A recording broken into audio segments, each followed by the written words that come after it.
Hi my friends, welcome back to my channel. If you're new here, I'm Casper the Boy Diviner, and today I wanted to talk about all my divinatory methods. It's been a while guys, I've been so hung up on my new job. Starting something new is really hard. And honestly, I'm feeling a lot of imposter syndrome and a lot of unclarity about what I'm doing at work, which is to be expected because when I did a reading for myself, this was what was said.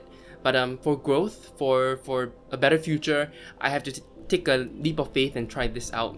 And that's why my videos will come a little slow. I think I'm going to reduce my frequency to maybe once a week at least. That's my hopeful promise. But without further ado, let's continue with this video. So as the boy diviner that I dubbed myself, why I call myself a diviner and nothing to do with tarot specifically is because I am so interested in all the different divinatory methods. The core of my divinatory experience is tarot. I feel like I'm most experienced at tarot. I'm very comfortable with the tarot. The tarot is accurate, no one can say it's not. The pros of learning tarot is that it covers a wide range of experiences. The imagery, everything, it really is sort of standardized, so you can pick up any tarot deck, but every tarot deck has a bit of a difference, a little bit of flavor. So I would recommend learning the tarot as one of the most basic divinatory methods. Another thing about the tarot is that it's really accessible. There are so many free resources out there. For example, Kellyanne Maddox has a really good beginner tarot reading course. There's also like read tarot in an hour online in a video form. I learned so much from all those, and of course there are other books that you can just buy and learn from, and the rest is up to you. It's just practice. I've been thinking about coming up with a tarot course, but honestly, you don't need to pay for a course to learn tarot. You just need to absorb the material online, gather the resources yourself, and learn. I think the course, if I do create one, it's more for people who don't have that time to gather that kind of resources. But if you have the will, there is definitely a way. So that's why I would recommend the tarot as everyone's core divinatory method, just because it's easy to learn, it's cheap to learn, and it covers all aspects of life. You can read about anything with the tarot. Some of the downsides of learning tarot is specificity. Some of the messages sometimes are very overarching and high level, might not be helpful to your life if you want some specific details. It is also not great at answering yes or no.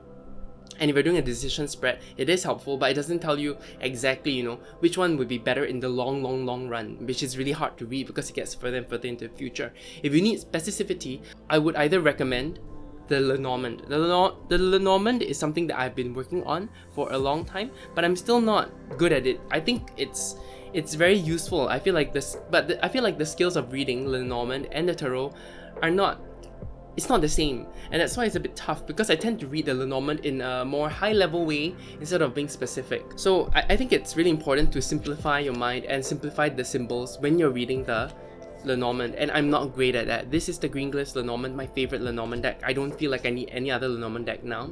I used to, I collect a lot of decks, but this one really ticks all the boxes, maybe except for the cardstock, but because the Lenormand is only 36 cards, it is not so bad to shuffle 36 cards with a cardstock like this. I got a Kickstarter version, so there's some foil, but not everyone gets foil. So I really enjoy this deck. It is very simple.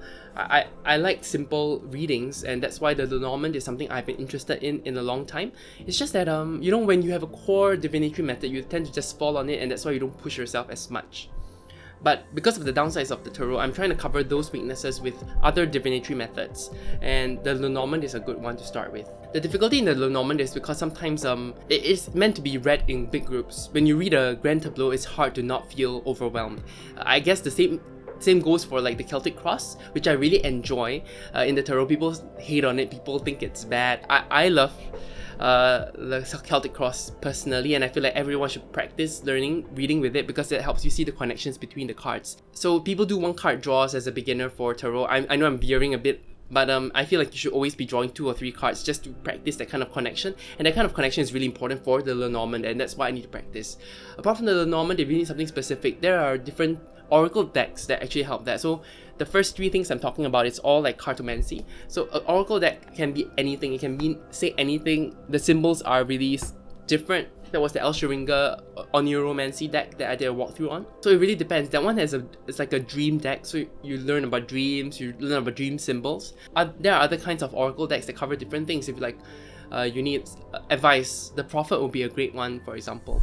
The Oracle decks, because they're called Oracle, they have no fixed structure. That is the hardest part about an Oracle deck, because there's so many different ways to read an Oracle deck, and each Oracle deck has its own specific system, and you need to learn that system to do well at it. Okay, so those three are like the most Western divination methods that I've learned. The other Western divination method that I would like to talk about is the Geomancy.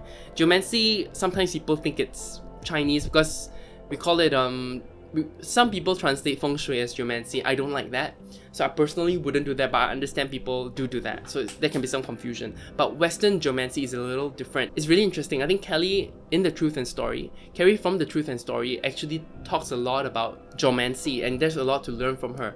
Basically, it is very similar to the Yijing. It's based on binary, so you get either 1 dot or 2 dots, and you derive a final answer from the first 8 dots, the first 8 symbols that you create. I don't think I'm describing this really well, but basically in Geomancy there are figures. Each figure means something, and they are derived from 4 lines, and each line either has 1 dot or 2 dots. So, you know, and through the symbols you can actually see the image. So one of them looks like a money bag, you know, it looks like that. You know, I don't know the names well. I was studying it really hard because the Cosmovision's Oracle deck actually will come with Geomancy coins. So I've been interested in this, and I've been trying to delve into it, but because a lack of time, I have not gone too deep into it. I do feel Geomancy is useful because it gives a very strong yes or no, you know, so it covers up that weakness of the tarot.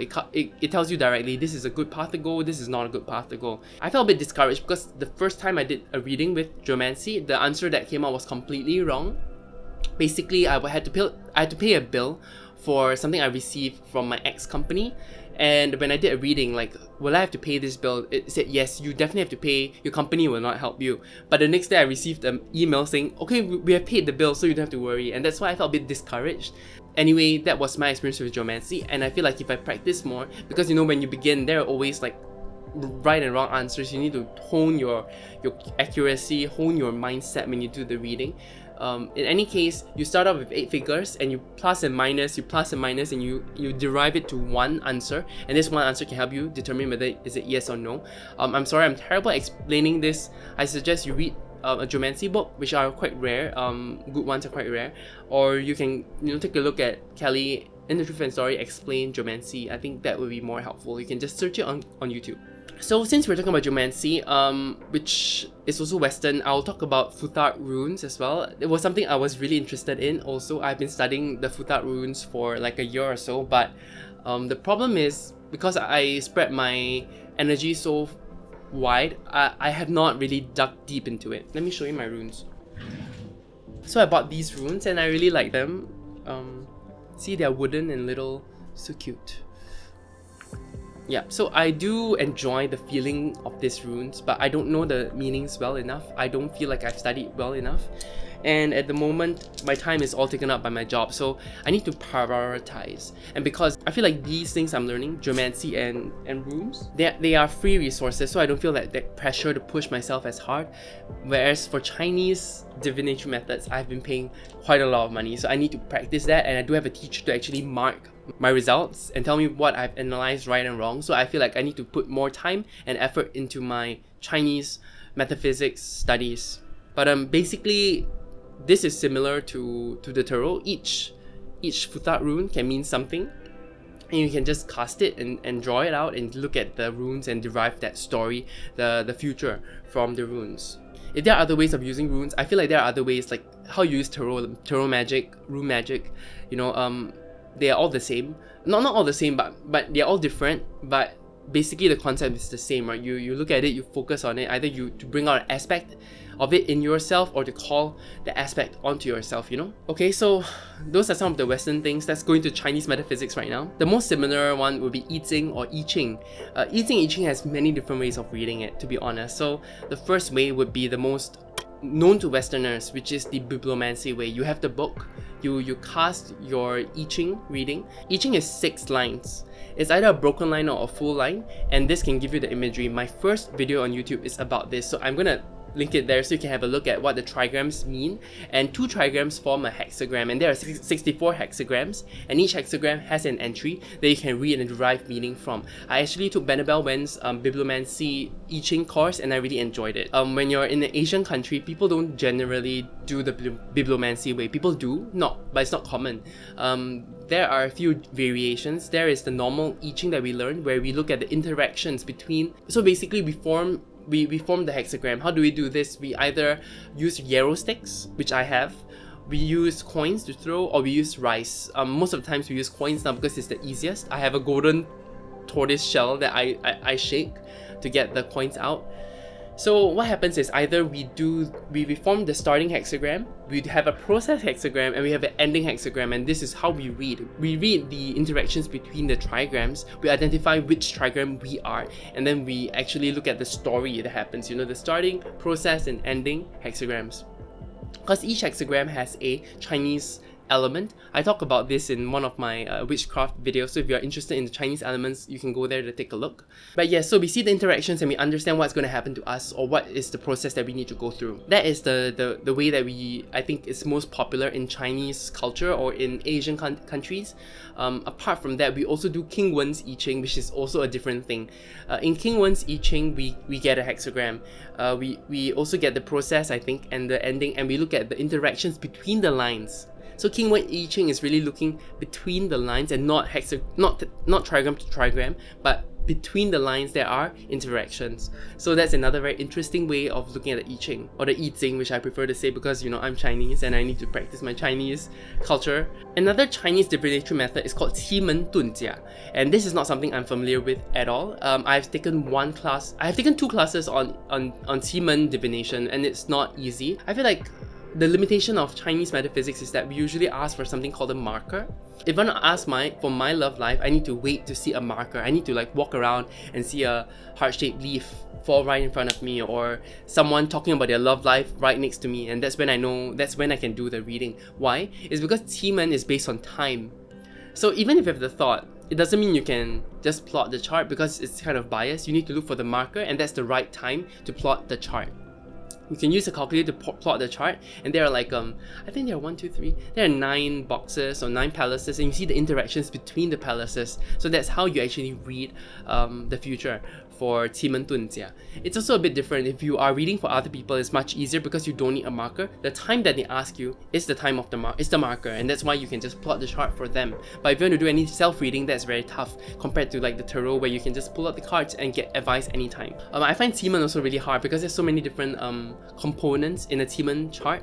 There is the stars, the doors, the everything. It has so many things, and yeah, so I'm kind of discouraged because the 2 classes I took, even though I paid money for it, I don't know if it's that applicable to me. The downside about Chinese metaphysics also is that LGBTQ people are at a disadvantage because the Chinese classics don't talk about those categories of people, so it's really tough. Another event reading method that I have is the Bazi reading method. It's like astrology, right? Which I'm not going to go through because I don't know astrology well enough to even talk about it in this video. But it's similar to astrology. You plot a chart based on your natal time when you were born. You get a natal chart, and you actually progress the chart. You look at this year, what's appearing, and then you compare to this year, so you can see what you will go through this year or this month or next month. So that's how you actually do a Bazi reading for your future. Sometimes I feel like the tarot is easier, but I feel like Bazi is more specific.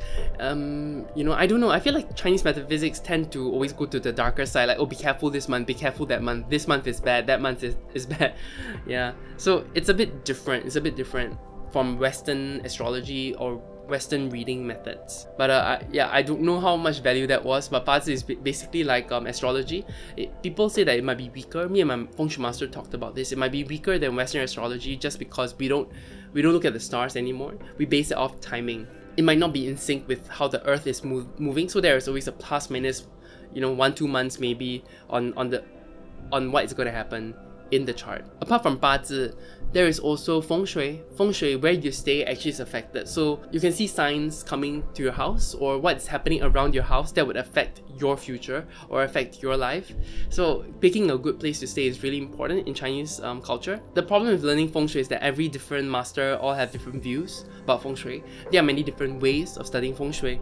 People usually study San Yuan Feng Shui. I think that's based in time, and that's based on the flying stars. So stars fly every year or every month, they fly all the time. So you need to compare the stars to where you stay. Whereas what I'm studying is Sanhe Feng Shui, which is not as popular in the world, and it's based on landform. It's based on where you stay and where the water is, where the tea is, and that's what we need to see. But both methods should end up with something similar. They should be compatible, and I'm not at the level where I can say that it is compatible. I'm not in the level to actually really adjust my house. And Sanhe Feng Shui seems to focus more on the big Feng Shui, whereas I have to buy a new house to get a better place. Whereas San Yuan Feng Shui, you can adjust things within the room to make things better. So those are the advantages and disadvantages of both Feng Shui methods. But yeah, from Feng Shui, you can tell some semblance of the future or what's going to happen, and you can kind of prevent it by actually adjusting the Feng Shui. Of course, there are a lot of downsides to Feng Shui. Feng Shui can fix, but Feng Shui cannot stop like what you see in your Bazi. It can't really alleviate as much, or maybe I just don't know how. I haven't studied deep enough. So that's my view of what it is. If you study Feng Shui, if you study a lot about these things, feel free to share down below. Let me know what is helping your divinatory life. Of course, the best is if I can have all these methods known, but I kind of want to have a good arsenal of divinatory methods to cover yes, no questions, to cover how questions, to actually look at the natal chart and see what's going to happen and try to prevent that using Feng Shui. That's what I'm hoping to achieve in the long run. Okay, I rambled long enough. I hope this video gave you some ideas about what you might want to study. And if you enjoyed this video, please leave a like and subscribe. It really helps me out. And yeah, you guys have a good rest of the day. You take care. Bye.